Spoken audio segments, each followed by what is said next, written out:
I always think it's interesting. Marcedes Lewis was with the Bears last year, but it's a reduced role. They have Cole Kmet. They brought in Gerald Everett, but a blocking tight end, situational tight end.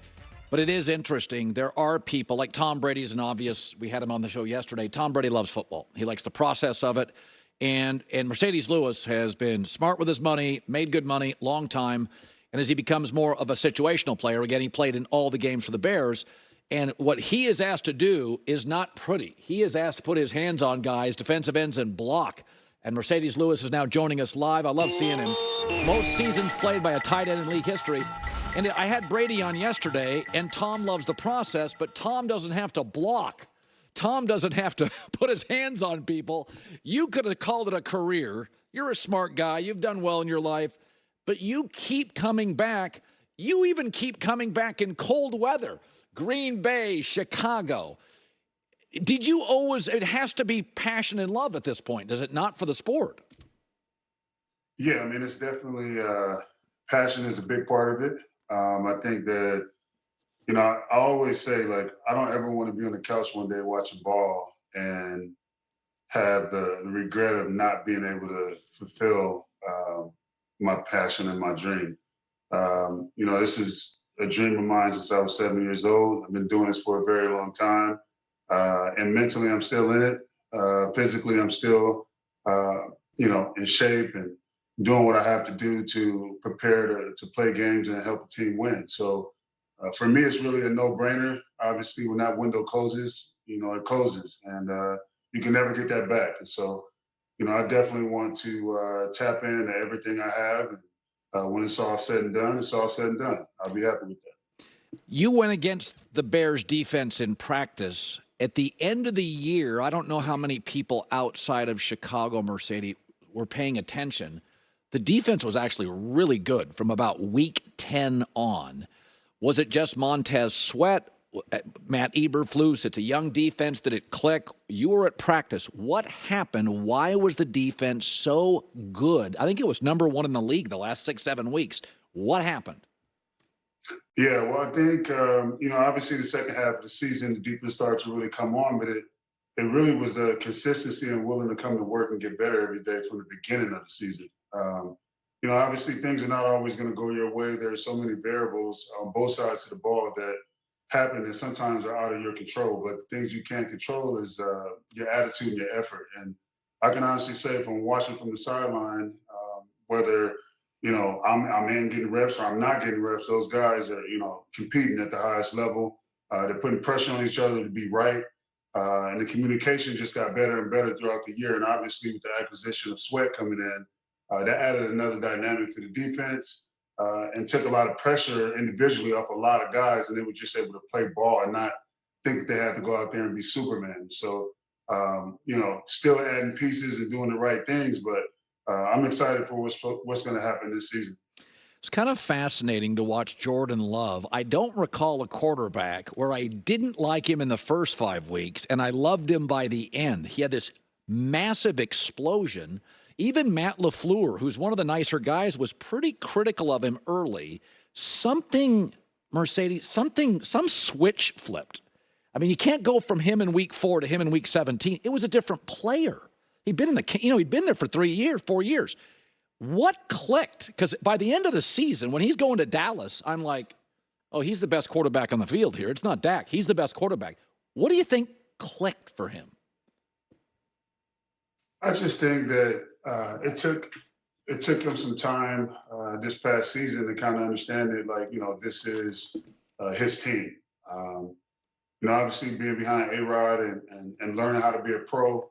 And just the ins and outs of how to go about your business, he had the best tutelage. And I just think towards the end of the year, he was just everything started to come together for him.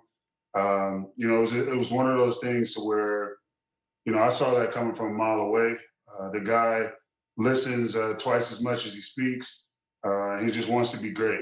And I'm glad that, he had success. And I hope that he continues to have success because he's such a great guy. So, when you stay diligent and understanding it's a team game and being your personal best is what it's about every day, knowing that guys are counting on you you're always going to get the best out of yourself. And he was definitely one of those guys to do that. What is the line? All that moxie and experience from you, and now you have a rookie quarterback. What is the line for a veteran player? What are you comfortable helping Caleb with? I mean, you don't want to be annoying, but you want to help him. What have you learned so far, and what is that line for you? I think it's always been about, it's more pressure on the rookies coming in or the young guys that want to learn. And you can ask any of the guys that are vets.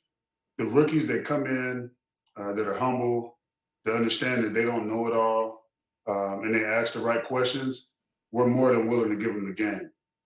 And I think that, in Caleb's situation is going to be one of those things. Obviously, coming in as a rookie quarterback, being drafted first overall, it's a lot of pressure on you.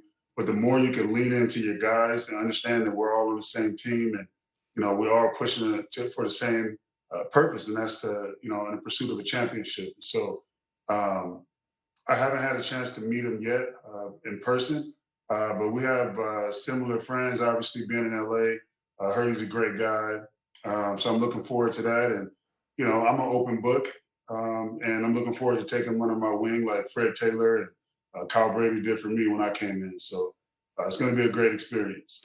So it's so interesting that you are. I just view you as obviously you played with the Jags, but I really, and that was most of your career. But they're a lower profile team. So I remember your Green Bay years as much as your Jacksonville years because Green Bay's on TV every week. And now you go to your most hated rival. Same weather, probably a little bit more of a nightlife, one of my favorite cities in America. But I don't think fans think about this. You were basically in brawls with Chicago for the last 5 years. Now you walk into that locker room. You think it's going to be a little odd? It's not really odd for me because, for one, my film does the speaking for me.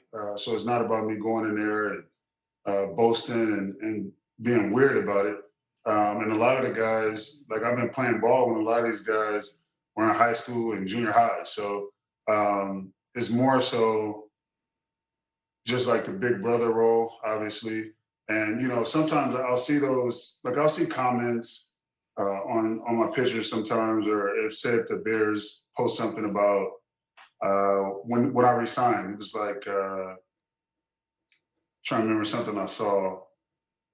Like it'd be like, man, why aren't you retired? Or I didn't even know he was still playing, or this, that, and the third. I just feel like if I came to your job, let's say if you were working a normal 9-to-5 job, and I came to your job and walked in and was like, man, you're still working here? Why don't you retire? Like, I just feel like if you have the passion to do something, right, and you're playing ball or doing whatever you're doing at a high level, you can control your destiny in a way. I've been playing this game because I love this game, and when it's gone, it's gone. You can never get that back. And so these are, especially these last like 5 or 6 years of my career, has been amazing because I've been able to see it from a different standpoint. And obviously spending 12 years in Jacksonville, I was just kind of in the mix in my prime, catching the ball, doing all these things. But now my role has changed, and it's just been amazing to just be able to play ball and help guys learn the game from a different perspective. And I'm here to tell you now that, like, regardless if I'm 40 years old, I'm going into my 19th year, there's grumblings like, oh, he's a locker room guy, this and that. The NFL is not a place where you can hide, right? So if they're gonna, spend their money and invest in me, it's not to be just a locker room guy. right. Like, and I don't take it as that. I take my job very seriously. Yeah. I enjoy dominating at the point of contact, and it's just definitely a blessing, and I'm forever in gratitude for this opportunity. And I'm gonna play this year just like I played every year, and that's to get better every day. And it's something that I'm proud of. Finally, if there was a guy, he may be retired now. If he's playing, you may not want to say it. But if I said to you, there's one guy that you just didn't like blocking. He was and it may have been a unique player, but you look at it and think, because you played 268 games, and a guy that maybe kept you up the night before, or he had a weird style or a body, and you're like, oh, this is going to be I'm going to be sore all week. What guy? Because you're a blocking tight end. You are pulling Yeah. guys down that line. Give me the guy that you won't miss. So as you're describing like body types, and I would I would say Julius Peppers. Um, Julius Peppers. he's a guy that because I've always like for me the tougher matches for me are guys that are kind of like built like me, Yeah. long arms, Yeah. reach, uh, great center of gravity, and twitchy at the point of contact. The actual contact, the connection doesn't really bother me. It's more so the twitchiness and him being able to get his hands on me because we both have the same reach, right? Yeah. So Right. Julius Peppers was always one of those guys. I remember my first couple years, 2 or 3 years in Jacksonville when Javon Curse Oh, was yeah. with the Titans. He was another one of those guys. Um, I think the taller guys are more. I feel like I'm going against myself, right? Like if like if I'm going against like one of the guys that was shorter, but there was an animal was Dwight Freeney, right? So Yeah. going against Dwight Freeney, he was going to give you speed, quickness, power, twitch, and just his IQ for the game was just off the charts. And I learned so much from him coming up early on in my career that that experience kind of helped me go forward to when I was going to have to block guys of his stature. Yeah. The bigger guys, it was just more like, okay, this is going to be mano a mano, regardless of like the IQ, the speed, or whatever it is. It's like the reach and the center of gravity would always, I know when I was meeting my match, and Julius Peppers probably sits at the top of that mountain. It's great seeing you. Played all 17 games for the Bears last year. He has transitioned over. It's Gerald Everett, Cole Kmet, DJ Moore, Keenan Allen, Roma Dunze, Caleb Williams. It is, and the O-line is now, I believe, 15 and up, not 15 and below. It is the first time in my life that I look at the Bears and say that offense is stacked. And I can't wait to watch it. As always, when do you report? You going in about a month, a little over a month? Yeah, so we report July 19th. We got the Hall of Fame game, so a little earlier than years past. But